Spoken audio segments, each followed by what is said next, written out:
It's Mylira Green, and you're watching the Superwomen Project. Please enjoy this next episode.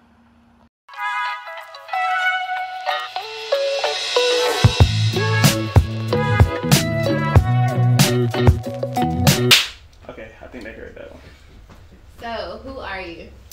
I am Timeka, also known as Yaya. I am a mother and a licensed cosmetologist, and I model a little bit on the side. Oh, just a little bit. Just a little bit. Okay, so tell me what got you into cosmetology. To be honest, I was pregnant with my son, and I just needed something to do.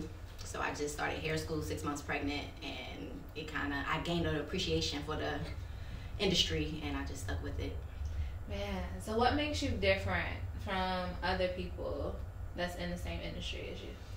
So I wasn't raised in a hair salon, so I'm not familiar with that setting. So when it came time for me to establish my workspace, I did it based off of my children and myself being comfortable.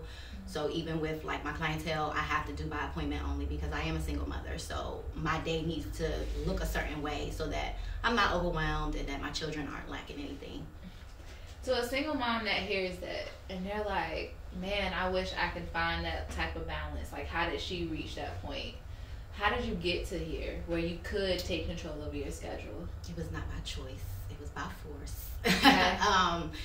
Boundaries, you know, I had to give myself some, give my clients some, give my children some, because ultimately when you are an entrepreneur, your personal life and your business life tend to cross, and your business just can't flourish if your personal isn't situated. And you know, there's just a peace of mind that comes with knowing your children are situated so that you can perform at your full capacity.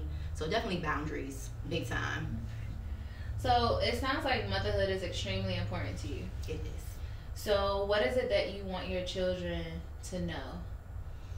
I want my children to know that they have to show up for themselves, and immediately after that, they have to demand the people around them to show up for them in the way that they show up for others. Yeah, and I can tell just by how passionate you are when you share that you are a model of that. So how do you show up for yourself on a day-to-day basis, being a cosmetologist that people gonna call and ask for appointments, having your children, and having different organizations that you're a part of, everything you do? How do you model showing up for yourself? Therapy plays a big part in that, because there's a huge amount of guilt that comes along with just telling people no, or even applying boundaries, or even cutting people off. There's a lot of grief that comes with elevating. So just being able to pay homage to where I am, where I came from, and standing in that, and knowing that the people that are for me, the things that are for me will come to me, and you know, the things that aren't, it's not necessarily anything lost, but you know, it's reasons and seasons. Absolutely. There's this beauty in understanding that every no is a yes on the other side, and every yes is a no on the other side. So you have to really understand, what are you really saying no to? Right. So when you don't have those boundaries, when you don't have the withal of like, this is what's important to me, you'll be saying yes to a bunch of stuff, but then you're saying no to the things that are most important to you. So as a superwoman, I want you to understand how imperative the life is that you've created, because a lot of people don't think they can say no to certain things because they feel like they need $1. They feel like they need to get basic needs met, or you're the only thing that's going to provide for your kids. But to see someone who's like, no, I'm making this work by saying no to this so I can say yes to my children.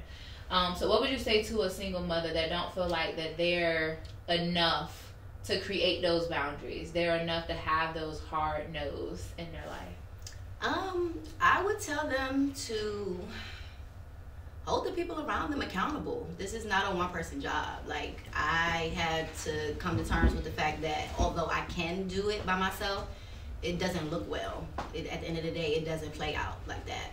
So being able to vocalize what I need and actually giving people the opportunity to show up for me in those spaces so that I'm not so spread thin across a plane.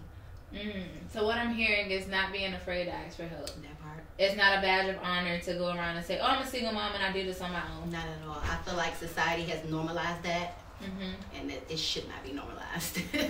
Man. So what I'm hearing you say is like, we need to really normalize single mothers being able to ask for help.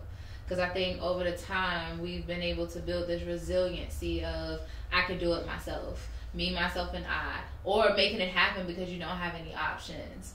And I think it's imperative, just like you said, is holding people accountable.